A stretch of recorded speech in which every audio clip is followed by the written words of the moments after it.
कि मैं कहना चाहता हूं मोहन यादव जी, 2018 में भी हमने शिवराज मामा को चैलेंज किया था कि नहीं किया था?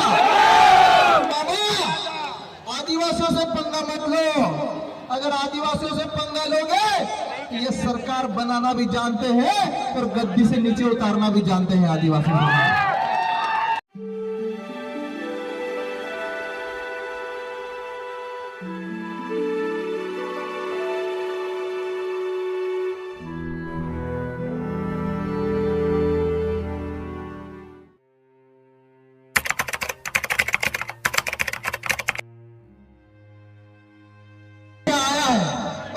सोशल मीडिया पर एक मैसेज के माध्यम से मध्य प्रदेश के हर गली मोहल्ले से निकलकर ये युवा शक्ति आई है। आप इनके लिए एक बार जोरदार तालियां बजाइए।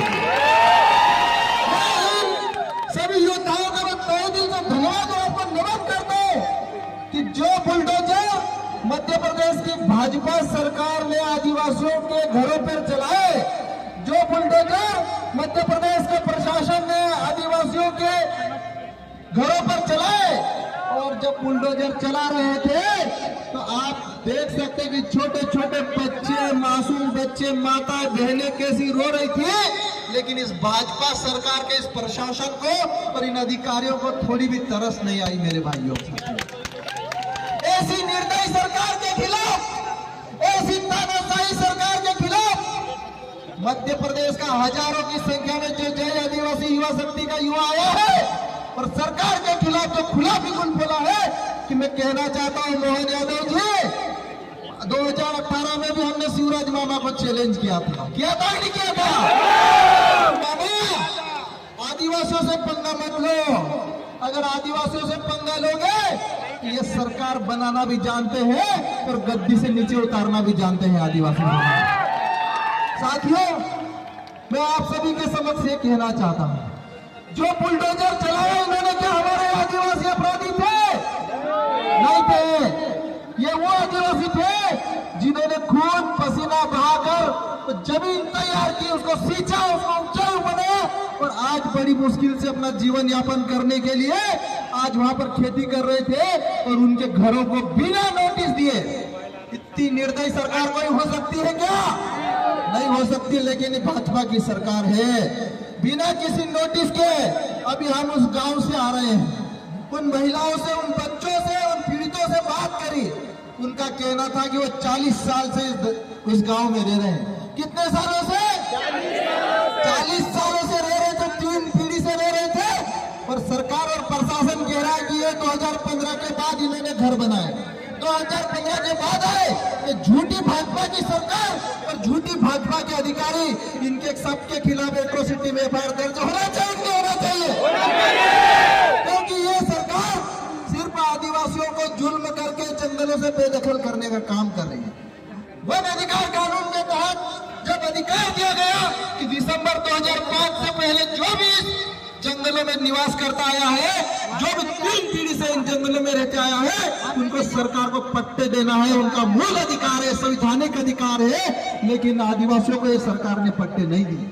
सुप्रीम कोर्ट ने कहा 2023 में कि जिनके पट्टे निरस्त कर दिए गए उनके पट्टे नए सिरे से रिव्यू किया जाए, क्योंकि वन मित्र पोर्टल ऐप पर साथियों आज भीगेंगे हम आदिवासी भाइयों के लिए, हम लड़ेंगे आदिवासी भाइयों के लिए।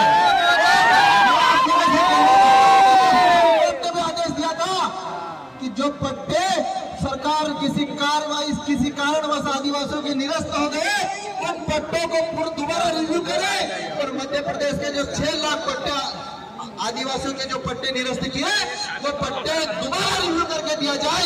लेकिन भाजपा की सरकार उन पट्टों को देने के बजाय आदिवासियों के घरों पर बुलडोजर चला रही है। कौन सा न्याय है? आप लोग बताओ मुझे, ये कौन सा न्याय है?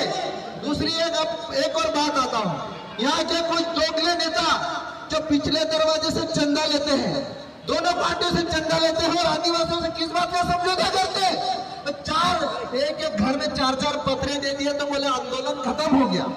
4 पत्रे आदिवासियों की कीमत है क्या? 20-10 हजार के चेक पकड़ा दिया, आंदोलन खत्म हो गया। आप बताओ, ऐसे दलालों के खिलाफ समाज को खड़ा होना चाहिए, नहीं होना चाहिए? इसके बारे में मैसेज फैला गया कि हीरा बहादुर राजनीति करता है, हीरा अलावा ढेमका करता है।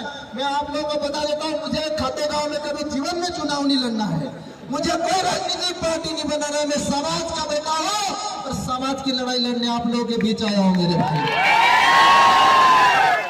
हम सरकार से मांग करते हैं कि हर पीड़ित परिवार को कम से कम 50 लाख रुपए की राशि सरकार हर्जाने के तौर पे दे, क्योंकि सरकार ने गलती करी है, बिना नोटिस के बरसात के मौसम में हमारे आदिवासी भाइयों को घर तोड़े।